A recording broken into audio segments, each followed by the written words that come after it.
Hello, darlings, and welcome to another episode of Stories with Scarlett. I am so excited today because our plan is to officially finish our Scary Stories to Tell in the Dark, Volume 1. That's our goal today. We are going to get through the book, and I'm just so excited to keep on going with this series. It's going to be so much fun. Let me just take a quick little sip of my witch's brew, and we will get right to it. Look at my cup, by the way. It quite literally says witch's brew. I got this cup from one of my friends, and I'm obsessed. I feel like it completely just fits everything about me and my aesthetic.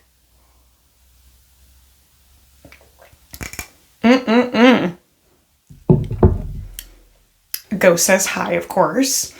And fun fact, I don't know if any of you knew this, but Ghost is actually really shy. But ever since he's been here with all of you since the beginning, a few months back, he's really starting to get out of his shell. So I'm so proud of him. All right, let's do this. Let's dive right into our book and let's finish it up. Let's go. So our next story here is titled High Beams. The girl driving the old blue sedan was a senior at the high school. She lived on a farm about 8 miles away and used the car to drive back and forth. She had driven into town that night to see a basketball game. Now she was on her way home. As she pulled away from the school, she noticed a red pickup truck follow her out of the parking lot. A few minutes later, the truck was still behind her. I guess we're going in the same direction, she thought.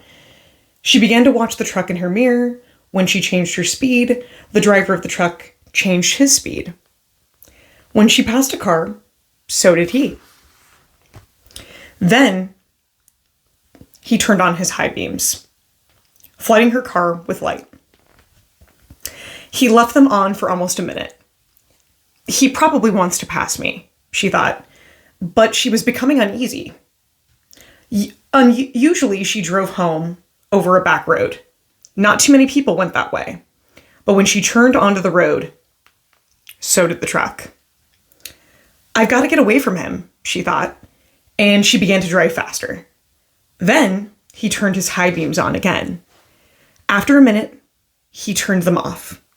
Then he turned them on again and off again.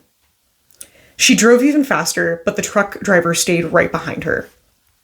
Then he turned his high beams on again. Once more, her car was ablaze with light. What is he doing? She wondered. What does he want? Then he turned them off again. But a minute later, he had them on again, and he left them on. At last, she pulled into her driveway, and the truck pulled in right behind her. She jumped from the car and ran to the house. "Call the police," she screamed at her father. Out in the driveway, she could see the driver of the truck. He had a gun in his hand. When the police arrived, they started to arrest him, but he pointed the gun to the girl's car. "You don't want me," he said. "You want him." Crouched behind the driver's seat, there was a man with a knife. As the driver of the truck explained it, the man slipped into the girl's car just before she left the school. He saw it happen, but there was no way he could stop it. He thought about getting the police, but he was afraid to leave her, so he followed her car. Each time the man in the back seat reached up to overpower her, the driver of the truck turned on his high beams. Then the man dropped down, afraid that someone might see him.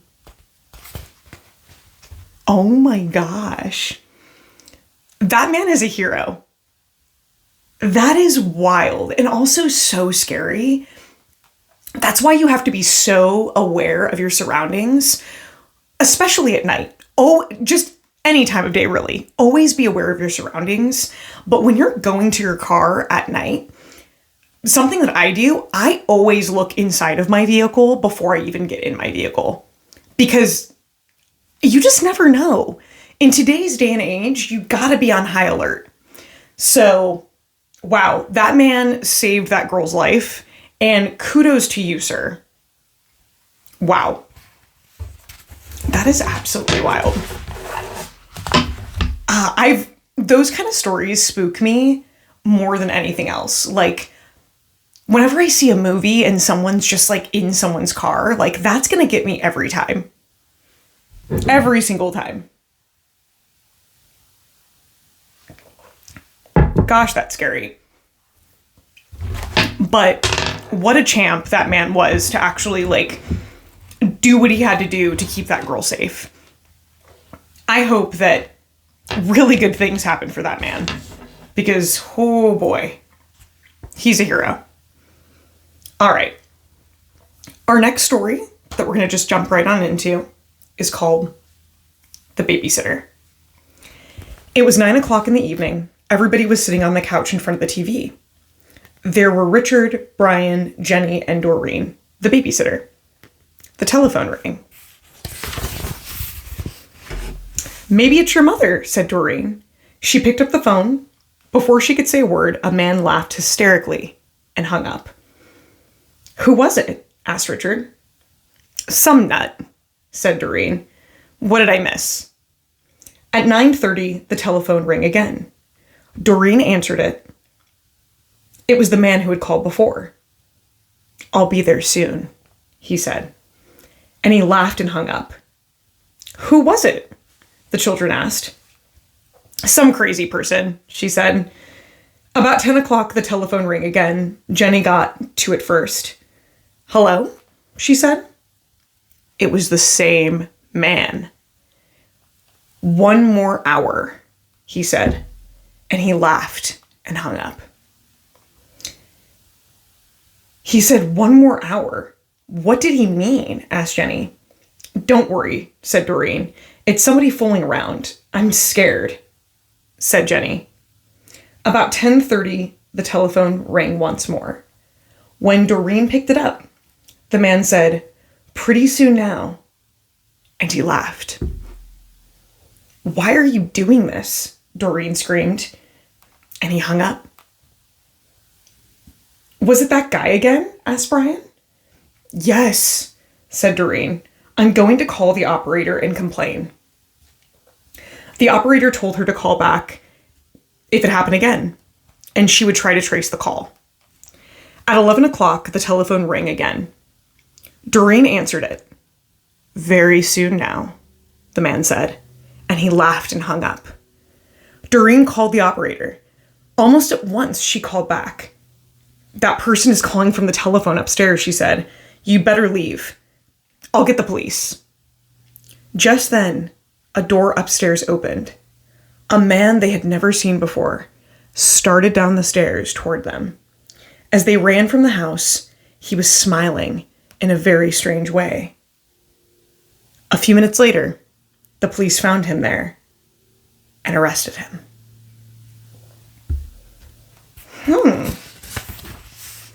That is spooky. It's very much giving, it's giving The Ring. The Ring is one of my favorite movies. I've also seen Ringu as well. But just that phone call where it's like 7 days, it just reminds me of that. Spooky, spooky. Have you ever gotten just like, I don't know, like a weird phone call like that? If you have, please let me know and put it in the comments below. I want to hear some of your scary stories. I'm sharing a bunch with you. I want to hear yours. Please do tell, because I'm fascinated with that stuff. All right, let's keep on keeping on here.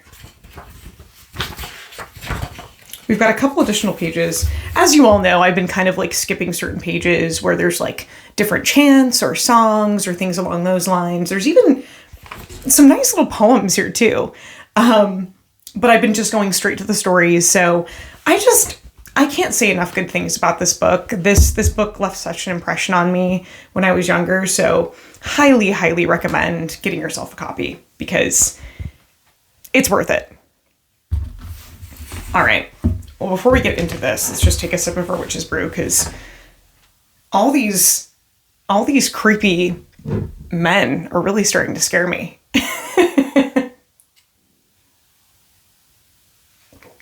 I'm really starting to get spooked over here. All right.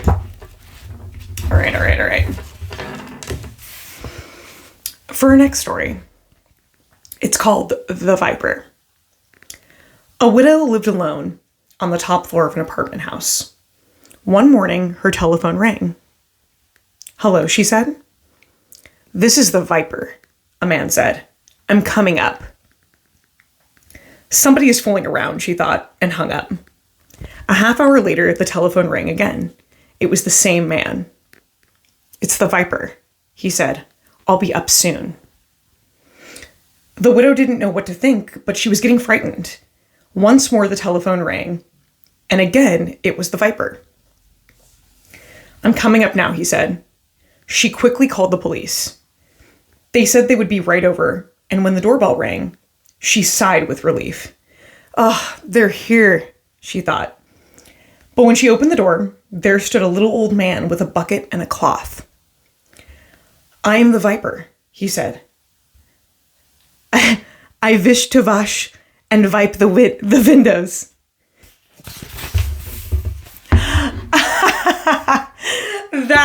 Okay. That's actually cute. He was a window wiper. And he just wasn't saying it like he had an accent, and that's why she couldn't understand him. That was actually a wholesome, cute story. Come on. She thought he was saying Viper, but he actually was like a window wiper. Aw, poor guy. That's cute. Hey, they had to add some humor in here somewhere. That's actually cute. Oh my goodness. All right. Killing me. First you're going to scare me, and then you're going to just make me laugh. I guess I like the balance. I'll be honest. Oh, I've missed you all. I hope you've all been doing well. I'm glad we have this series together. This is fun. All right. Next story. It's called The Attic. A man named Rupert lived with his dog in a house deep in the woods. Rupert was a hunter and a trapper. The dog was a big German shepherd named Sam. Rupert had raised Sam from a pup. Almost every morning, Rupert went hunting, and Sam stayed behind and guarded the house. One morning, as Rupert was checking his traps, he got the feeling that something was wrong at home. He hurried back as fast as he could, but when he got there, he found that Sam was missing. He searched the house and the woods nearby, but Sam was nowhere to be seen. He called and he called, but the dog did not answer. For days, Rupert looked for Sam, but he could find no trace of him. Finally, he gave up and went back to his work. But one morning, he heard something moving in the attic. He picked up his gun, then he thought, "I'd better be quiet about this." So he took off his boots, and in his bare feet, he began to climb the attic stairs. He slowly took one step, then another, until at last he reached the attic door. He stood outside, listening, but he didn't hear a thing. Then he opened the door, and At this point, the storyteller stops as if he has finished. Oh, I'm reading that out loud, but that's supposed to be my line. Cool. Then, usually somebody will ask, "Why did Rupert scream?" And then I reply, "You'd scream too if you stepped on a nail in your bare feet."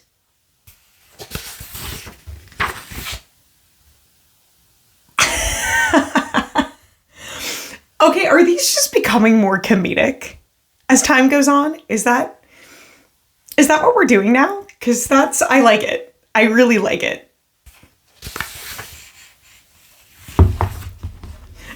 not me reading. And the storyteller says, when actually I should have just been going along with it all. See, it is what it is. We're not going to edit that out.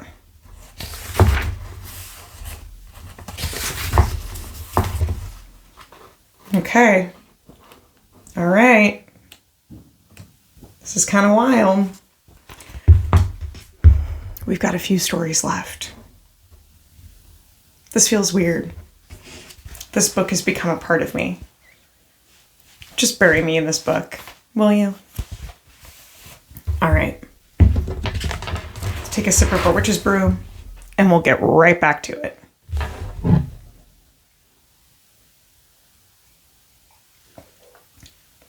Alrighty. Here we go, folks. Here we go. This next story is titled Aaron Kelly's Bones. Aaron Kelly was dead. They brought him a coffin and had a funeral and buried him.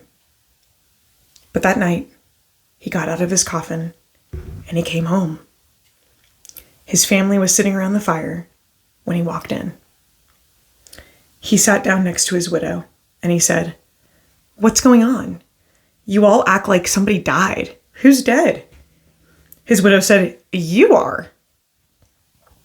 "I don't feel dead," he said. "I feel fine." "You don't look fine," his widow said. "You look dead." "You better get back to the grave where you belong." "I'm not going back to the grave until I feel dead," he said. Since Aaron wouldn't go back, his widow couldn't collect his life insurance. Without that, she couldn't pay for the coffin.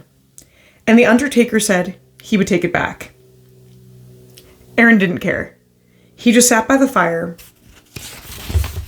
rocking in a chair and warming his hands and feet.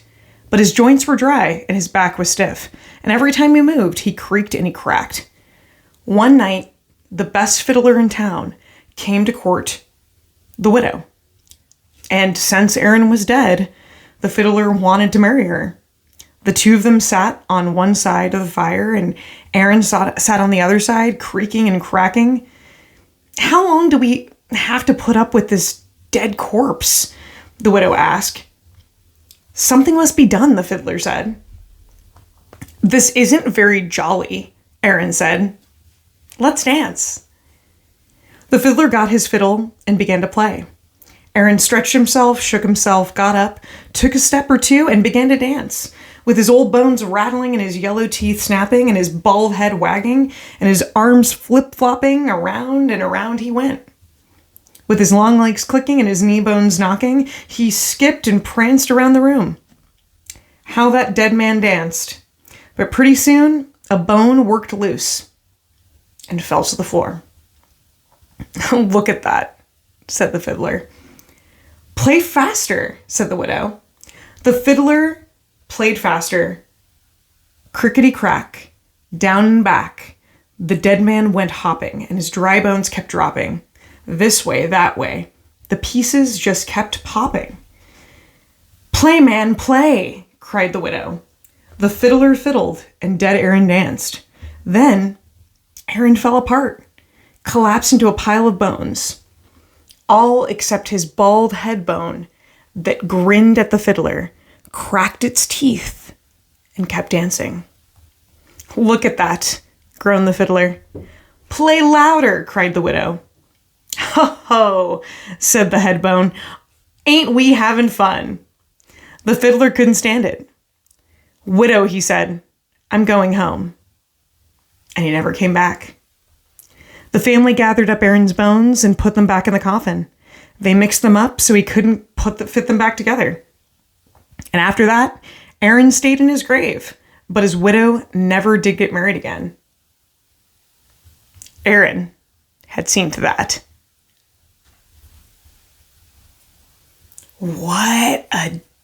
I love Aaron.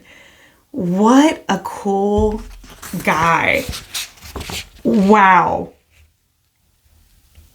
he made sure she didn't collect that life insurance because she actually didn't care about him. Let's go. That is the kind of justice I like to see. That was a good one. I'm telling you, honestly, in this volume, my favorite of all the stories has been this next section. I am so into this next subsection of stories. These are my favorite. I think because they feel like a little bit more like you could see this kind of stuff happening.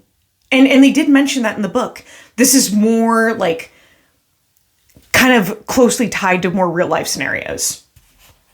I like that. Aaron, you're the real one. Wow. That was a good one. That was a real good one. All right, let's take another sip of our brew. I love this mug. So cute.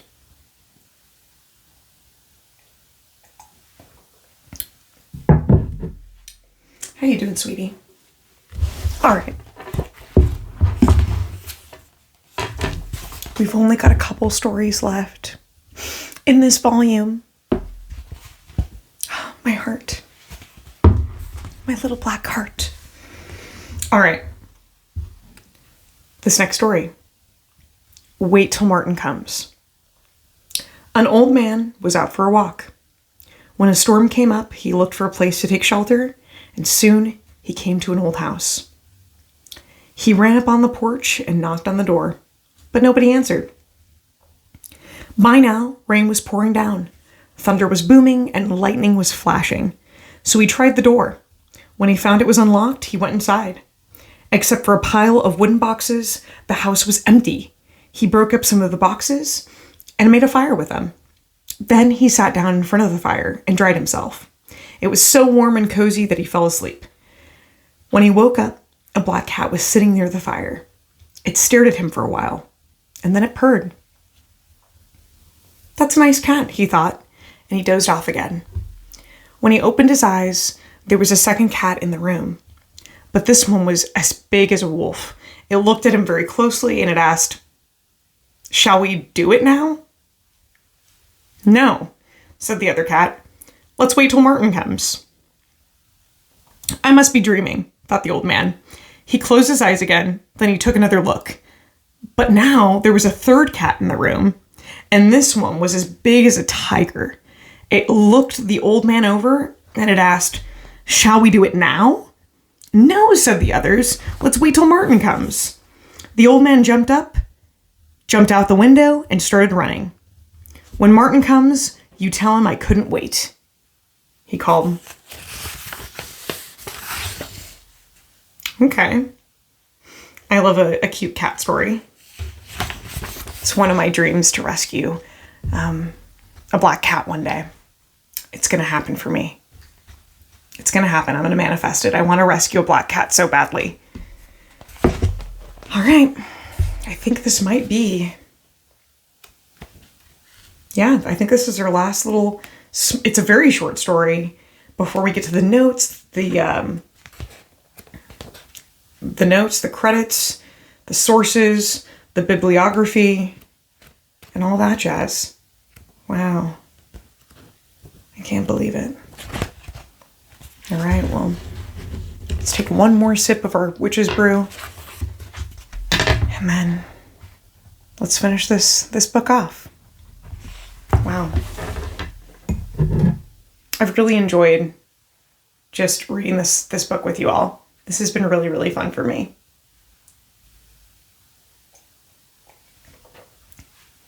All right. Here we go.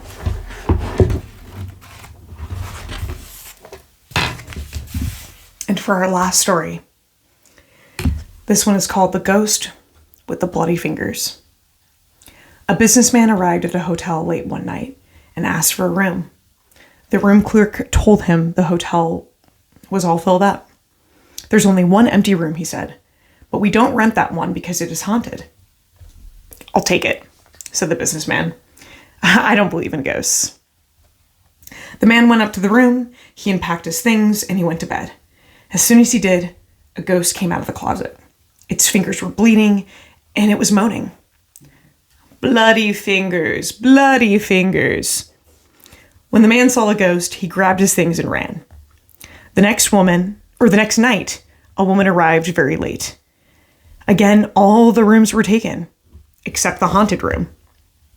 "I'll sleep there," she said. "I'm not afraid of ghosts." As soon as she got into bed, the ghost came out of the closet. Its fingers still were bleeding. It still was moaning. Bloody fingers, bloody fingers. And the woman took one look and ran. A week later, another guest arrived very late. He also took the haunted room. And after he unpacked, he got out his guitar and he began to play. Soon, the ghost appeared. As before, his fingers were bleeding and it was moaning, bloody fingers, bloody fingers. The man paid no attention. He just kept strumming his guitar. But the ghost kept moaning and its fingers kept bleeding. Finally, the guitar player looked up and said, "Cool it, man. Get yourself a Band-Aid." Oh, wow. Okay. All right. That was the best way to end this. That was the best way to end this. I loved that story. Of course it was the guitar player that just didn't care. And he's just like, relax, man. Figure out your fingers. Get a Band-Aid. Okay, that was the absolute best way to end this. Okay, we're going to end this on a high note. Thank you all just so much for being here. Thank you all for just staying tuned with all my shenanigans and just the crafting and the storytelling and all of that. And there's going to be so much more to come. And I'm so excited to see what ends up, just taking place as time goes on. And I'm so excited for volume 2 of Scary Stories to Tell in the Dark. I'm so excited to start reading that with you all. And who knows what this year's going to bring. We're going to have a really good time together. I would love for us to go on a paranormal investigation maybe together. I would love us to explore, one of the most haunted places in the US. I just think the possibilities are endless. And I have so many ideas and I'm so excited to see where all of this continues to go. And I'm so excited that you all have been here with me during this time. And we'll see what happens. We'll see what the future has in store. Well, that's it for now.